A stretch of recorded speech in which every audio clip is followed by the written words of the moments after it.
تو خدا کا خوف کرو، مکر و ریا سے کام نہ لو، اسلام پہ چلنا سیکھو یا پھر اسلام کا نام نہ لو۔ ہے قول محمد قول خدا، فرمان نہ بدلا جائے گا، بدلے گا زمانہ لاکھ مگر قرآن نہ بدلا جائے گا۔ ابتدائے اسلام سے لے کر اب تک نہ جانے کتنے طوفان اٹھے، مصائب و آلام کے کس قدر پہاڑ ٹوٹے امت مسلمہ پر، اہل اسلام پر، لیکن آج تک الحمد سے لے کر والناس تک ایک لفظ بھی کوئی نہ بدل سکا ہے اور نہ بدل سکے گا۔ قرآن عظیم یہ اللہ تعالیٰ کی مقدس کتاب ہے۔ اِنَّا نَحْنُ نَزَّلْنَا الذِّكْرَ وَإِنَّا لَهُ لَحَافِظُونَ، یہ اللہ تعالیٰ کا فرمان ہے۔ اللہ کا فرمان ہونا ہی بہت بڑی بات ہے، اور اس فرمان میں بھی اللہ کی تاکید ہے، یعنی بہت مؤکد انداز میں رب نے فرمایا بے شک ہم نے نازل کیا، وَإِنَّا لَهُ لَحَافِظُونَ، اور بے شک ہم ہی ضرور اس کی محافظ ہیں۔ خدا نہ خواستہ ہزار بار خدا نہ خواستہ اگر کوئی کلام مجید کے تحفظ کے لیے کھڑا نہ بھی ہو، تب بھی یہ قرآن پاک مٹنے والا نہیں، اس میں رد و بدل ہونے والا نہیں۔ لا تبدیل لکلمات اللہ، اللہ فرماتا ہے میرا فرمان، میرا حکم، قرآن مجید کی آیتیں، قرآن مجید کے کلمات یہ بدلتے نہیں، یعنی اس میں تبدیلی ناممکن ہے۔ یہ اللہ کا کلام ہے، اس کو کوئی بدل ہی نہیں سکتا، امپوسیبل ہے، یہ محال ہے، ایسا ہو ہی نہیں سکتا۔ ایک ملعون مرتد وسیم ملعون تو کیا، کوئی بھی یہ بات کہے گا وہ ریجیکٹ ہوگی، اور ہم سپریم کورٹ سے بھی پوری امید کرتے ہیں کہ یہ ریجیکٹ ہی ہونا ہے، چونکہ یہ اس کے دائرے جوڈیشری کے دائرے سے باہر کی چیز ہے۔ اس میں جوڈیشری کا ٹائم ویسٹ کرنا ہے، سپریم کورٹ کا ٹائم ویسٹ کرنا ہے، اس لیے جرمانہ بھی دینا ہوگا اس کو، ہم یہ امید کرتے ہیں سپریم کورٹ سے۔ یہاں پر مجھے ایک بات اہل اسلام سے بھی عرض کرنا ہے کہ احتجاج کے جو طریقے ہم لوگ جاری رکھتے ہیں وہ اپنی جگہ ہیں، ہم نے بھی اس کو پسند کیا کرتے بھی ہیں، لیکن احتجاج کا ایک طریقہ یہ بھی ہے کہ آپ اگر ناظرہ خواہ ہیں، آپ کا ناظرہ کمزور ہو گیا ہے تو آپ پھر سے اپنا ناظرہ مضبوط کیجئے اور قرآن مجید کی تلاوت کیجئے۔ ایسے ہی آپ حفاظ ہیں اور آپ کے حفظ میں کچھ کمزوری آئی ہے تو آپ بھی محنت کیجئے۔ یہ بھی احتجاج کا ایک بہترین عمل ہے کہ ہم قرآن مجید کو سینوں میں محفوظ کریں، اپنے گھروں کی فضاؤں کو، اپنے محلوں کی فضاؤں کو، اپنی آبادیوں کی فضاؤں کو قرآن پاک کی تلاوت سے معمور کریں، چونکہ جہاں جہاں قرآن مجید کی تلاوت ہوتی ہے وہاں وہاں اللہ کی رحمت نازل ہوتی ہے۔ تو میں خواتین سے، حضرات سے، تمام احباب سے یہ گزارش کرتا ہوں کہ زیادہ سے زیادہ قرآن مجید کی تلاوت کریں، صبح و شام قرآن مجید کی تلاوت کریں، اور جن آیات کی اس نے بات کی ہے ان آیات کا جواب پہلے ہی سے علماء ذوی الاحترام، چونکہ مستشرقین نے بھی یہ اعتراضات اس طرح کے کیے تھے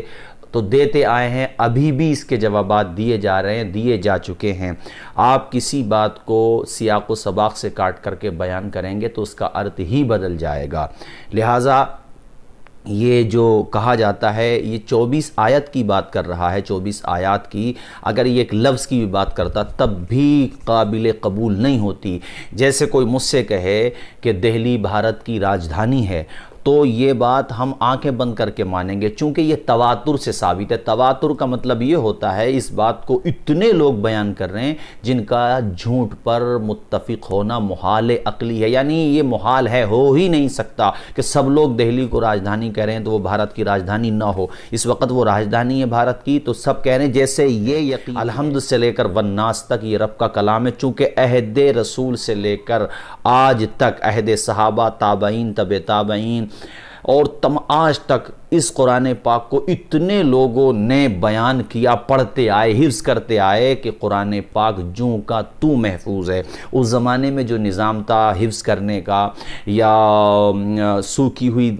ہڈیوں پہ لکھنے کا، کھجور کی چھالوں پہ لکھنے کا، دباغت دینے کے بعد چمڑے پہ لکھنے کا، اس زمانے میں جو طریقہ مروج تھا اس لحاظ سے پھر سینوں میں وہ محفوظ کر لیا کرتے تھے۔ نگاہ نبوت کے فیضان کا عالم یہ تھا کہ حضور پاک صلی اللہ علیہ وسلم نے نے حضرت ابو ہریرہ رضی اللہ تعالیٰ عنہ کے لیے دعا فرما دی، حفظ کی، یعنی اللہ ان کا حافظہ بہتر کر دے، تو ان کو 6000 سے زیادہ احادیث تو ان کے مرویات میں موجود ہیں، اندازہ لگائیے گا آپ، اس کے علاوہ اور بھی۔ تو ایسے ان لوگوں کے حافظے بہت اچھے تھے۔ اور پھر جب قرآن پاک جمع کیا گیا، حضور پاک کے زمانے ہی میں تھا، لیکن جب جمع قرآن کا آغاز ہوا سیدنا ابوبکر صدیق کے دور ہی میں آغاز ہو گیا۔ حضرت عمر فاروق اعظم، حضرت عثمان غنی، اس نے 3 خلفاء کا ذکر کر کے ان کی شان میں توہین نہیں، ان کی ہی شان میں توہین نہیں کی ہے، بلکہ مولا علی شیر خدا کی شان میں بھی توہین کی ہے، چونکہ مولا علی شیر خدا تینوں کی اقتداء میں نماز پڑھتے رہے، تینوں کو خلفائے راشدین مانتے رہے، تینوں سے بے پناہ محبت رکھتے رہے۔ تو یہ اسلام کے ستون ہیں۔ اسلام تیری نبض نہ ڈوبے گی حشر تک، تیری رگوں میں خون ہے رواں 4 یار کا۔ ہم جس طرح سے خلفائے ثلاثہ سے دل و جان سے محبت کرتے ہیں، ایسی اگر ہمارے رگوں سے لہو نچوڑ دو تو ایک ایک لہو کے قطرے سے مولا علی شیر خدا کی محبت کا لہجہ سنائی دے گا، آواز آئے گی۔ تو مولا علی شیر خدا رضی اللہ تعالیٰ عنہ وکرم اللہ تعالیٰ وجہ الکریم نے اسی قرآن کو قرآن مانا، چونکہ وہ قرآن تھا، غلط ہوتا تو وہ یقیناً اس کے خلاف صدائے احتجاج بلند کرتے، لیکن ایسا ہو ہی نہیں سکتا تھا۔ رسول پاک نے جن کو اپنی زندگی میں مصلی امامت پہ کھڑا کیا، وہ صحابہ کرام جو ہم میں سب سے بہترین جماعت تھے، سب سے بہترین، خیر القرون قرنی ثم الذین یلونہم ثم الذین یلونہم، ایسی حضور پاک کی صحیح سند کی حدیث پاک ہے۔ حضور نے ارشاد فرمایا، میری سنت کی اتباع کرو، اور علیکم بسنتی و سنت الخلفاء الراشدین المہدیین، خلفاء راشدین میں ہیں یہ،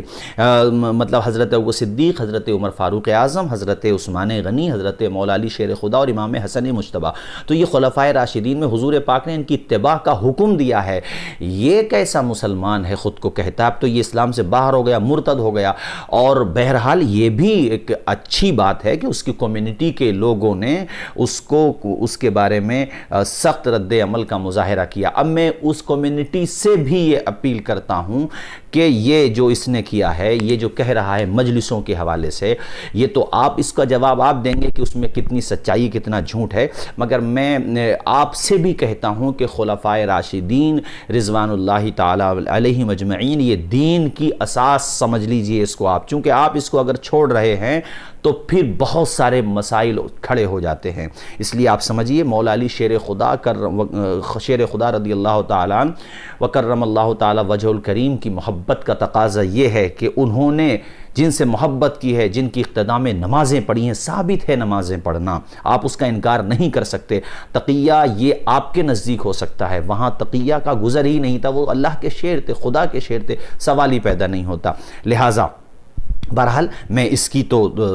ہمارے اکابر علماء اور ہمارے جو اسپیشلسٹ ہیں، ہمارے اہل سنت کے یا ہمارے جو ماہرین ہیں، مفکرین ہیں، انہوں نے بھی سراہنا کی ہے۔ تو میں بھی ایک ادنا طالب علم ہوں، میں بھی اس کی سراہنا کرتا ہوں کہ اہل تشیع حضرات نے اس کا بائیکاٹ کیا، اور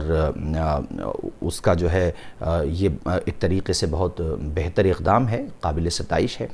تو عرض یہ کرنا چاہتا ہوں، پھر میں اسی شعر پہ اپنی بات ختم کرتا ہوں کہ ہے قول محمد قول خدا، فرمان نہ بدلا جائے گا، بدلے گا زمانہ لاکھ مگر قرآن نہ بدلا جائے گا۔